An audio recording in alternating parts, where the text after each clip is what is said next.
What's up, guys? This is Coach Grant with First Down Training, and today we're going to be breaking down Adam Thielen and some of the best routes he ran from this past 2020 season. We're going to talk about just his overall footwork, just his route running, how he's able to sell so many routes, and just how he's able to create so much separation, one of the best route runners in the league. So let's break this thing down. So the first route we got here is an out and up, right? So this out and up here, the main thing I want to talk about is his eyes and his shoulders being committed to this sideline, okay? So let's watch it full speed. So he's coming out here, break, commit his eyes, commit his shoulders, 3 hard steps, gets his DB to bite, late hands over the top here, okay? That's the key, guys. So when he comes out here, he breaks on this out.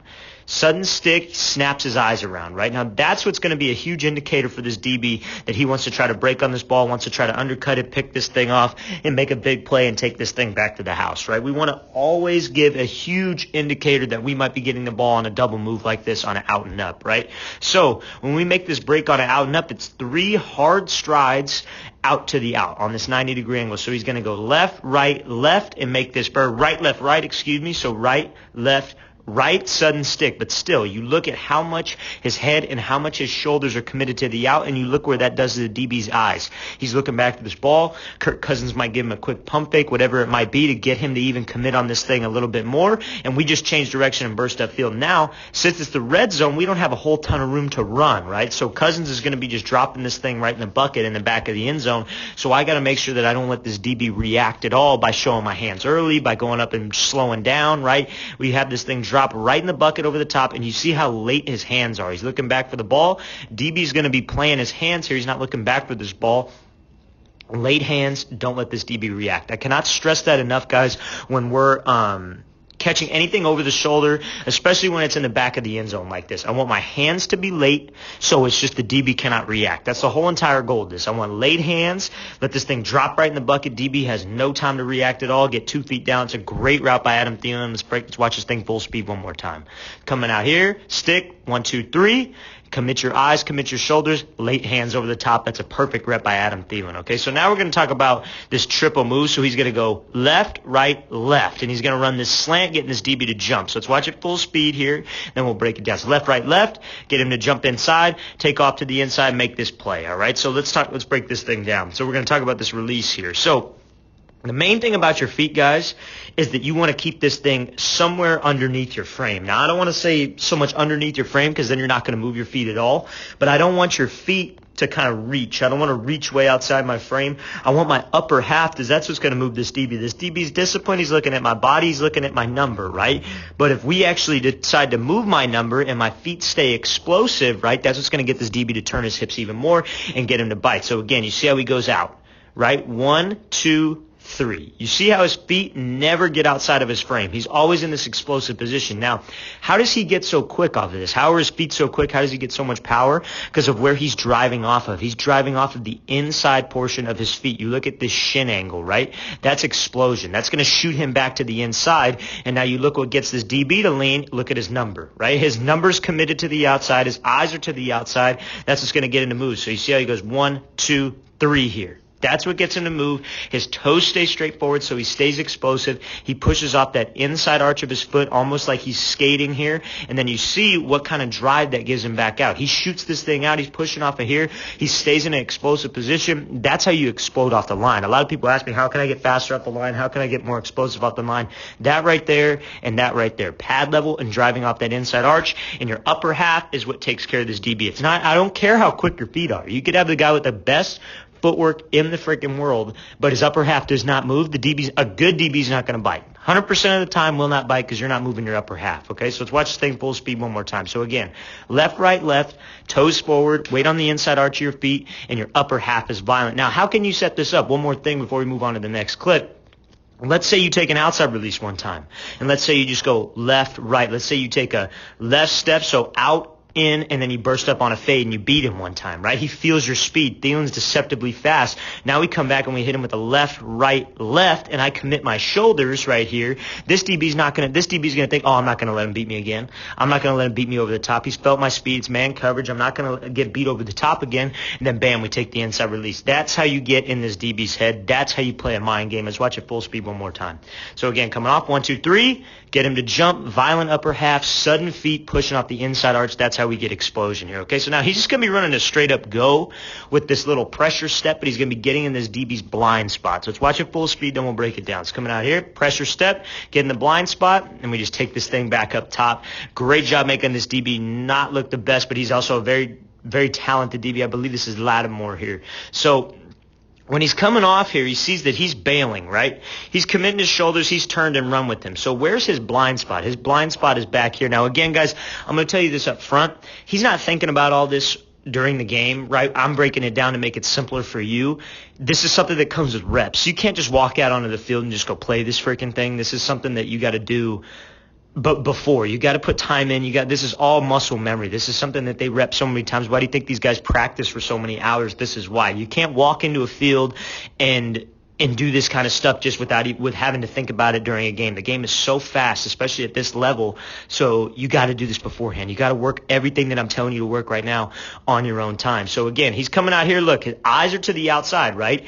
Eyes to the outside, shoulders are committed. That's what gets him to turn and run, right? So his eyes, shoulders gets his DB to turn and run. Now he takes this pressure step. That's what we call this pressure step, and gets in this blind spot. Now what this is selling is like maybe he took a pressure step and going to run a post. So now this DB's in oh shit mode. He's going to turn his hips here, try to come back around, and now I'm in this blind spot. Now I'm in a very good position to be in because this DB has no idea where I'm at. He might have a feel for me. He's still snapping that head around, expecting something over the middle, realizes nothing's coming, but by that time we're already in this blind spot. We're already open. He doesn't have hands on me. No idea where we're at. That's a great job by Thielen working this blind spot here. Let's watch this thing full speed one more time. If that's not Lattimore, I can't really tell by the last name on the jersey, but I'm sure you guys will let me know. Let's watch it full speed one more time. So coming out, pressure step, get to the blind spot, get him to turn. No idea where he's at. That's the power of being in a blind spot of a DB. Okay, so now off the ball here, and it's man coverage. So he's going to be running a fade again, right? So this DB has good recovery on this, but the main thing is, since he's in man coverage and we got a little bit of room to work, right? He's in this catch technique. I want to make sure I close the gap and try to get him on his heels, okay? So let's watch it full speed, then we'll break it down. So he comes out 1-2. Now, kind of gets him on his heels a little bit, able to get a little bit of separation. DB recovers, but at this level, right? Especially at this level, and in high school you'll get more separation, but when the DB is this good and you're playing at the highest level of football, that's a good amount of separation right there. If the quarterback throws you a good ball, throws you open, that's not bad. A lot of people think that, the DB, DB's in a good spot to make a play. He's just got to make a play, right? That's enough separation for us to get something done, right? He's open, especially from a quarterback perspective, a guy who used to play quarterback. If my receiver's got my guy by at least a step, I can throw him open. You know what I mean? So that's one of those things where if I could just even get a step working on that release, if I could work that release off the line to get a step on this DB, I could throw him open. I got a matchup on the outside that I like. Let me put some air on this ball. Let me let my guy go run it down. Okay, so let's talk about this release. So what does he do here? He comes off.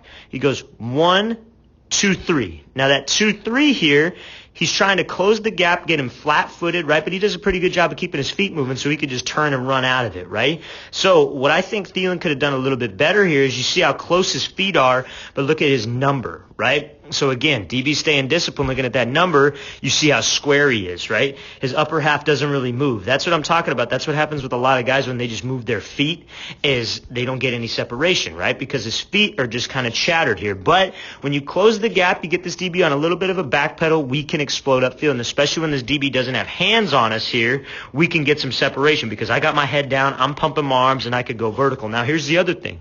Let's say we come back and beat him with this vertical one time. Let's say we beat him over the top. I come back with the exact same release, and I work this same speed. He's overcommitting. He doesn't want to get beat over the top again. I break it off on a comeback, right? Even when you're not getting the ball. Let's say Thielen didn't get the ball on this rep. If he were to do the same release, let this DB feel his speed, it sets up other things in the route. That's why when even our job's just to run a guy off, we should work a release. We should work something upfield to really get him to feel our speed here. Now, you see how much he's pumping. Eyes are forward, driving. What a lot of people do, the mistake they make is when they're in this position, DB's running stride for stride, they don't got their head down and they're not running.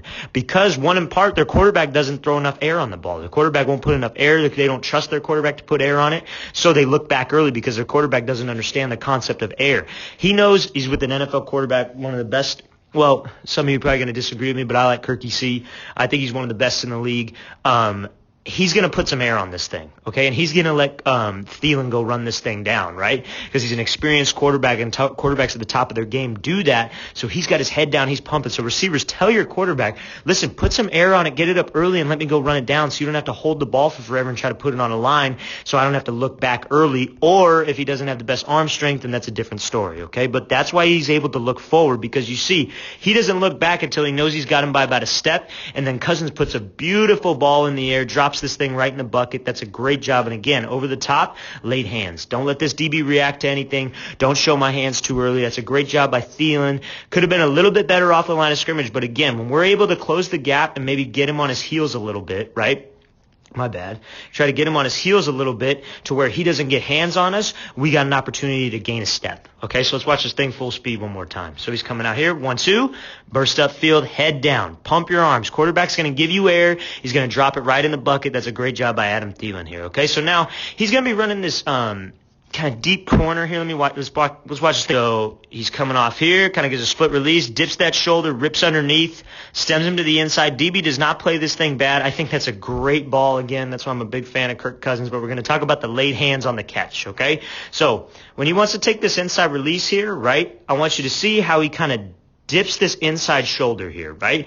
All he's doing is dipping that inside shoulder so he could rip up and get this DB's hands off of him, right? Longer developing play. We probably got play action in the backfield, so we know we want to get up into the route, right? Our timing's so important. Kirk Cousins is going to want to get this thing out of his hands, so we just got to get up into this route. We don't got to worry about doing a whole bunch off the line of scrimmage. We just got to go, right? And so he rips underneath here because you see he's able to fight that hands. He does the windshield wiper right here. Because he dips that shoulder, he's able to get underneath, kind of like a D lineman. Rip those hands. Get those hands off of him. Now we're in a good position, right? Now we're in a position where this DB doesn't have hands on me, and that's a bad position for him to be in. Now I can burst up vertical, make this stick. Now DB's in a good position to make this play, right? Ball's coming over the top, but I love the catch. You see how he's turning. He's going to play his hands here. Doesn't give him any time to react, shows those hands super late. That's a great job by Adam Thielen, keeping this DB guessing by showing late hands and then working that shoulder dip at the line of scrimmage. Let's watch it full speed one more time. So coming off here, dip that shoulder, work that windshield wiper, fight the hands, even not just off the line, throughout the entire route, and then showing late hands on the catch to make sure the DB doesn't have time to react. All right, guys, I really want to thank you for watching. I really appreciate it, guys. If you want to improve your reading coverage ability, guys, if you want to see breakdowns of defenses, just like how I broke down Adam Thielen's technique, but we talk about coverages, we talk about how defensive fronts will play you, how to recognize coverages, how to beat coverages, check out that link in the description. And, guys, please leave anything in the comments. I'll make sure to get back to you. I'll see you guys next time.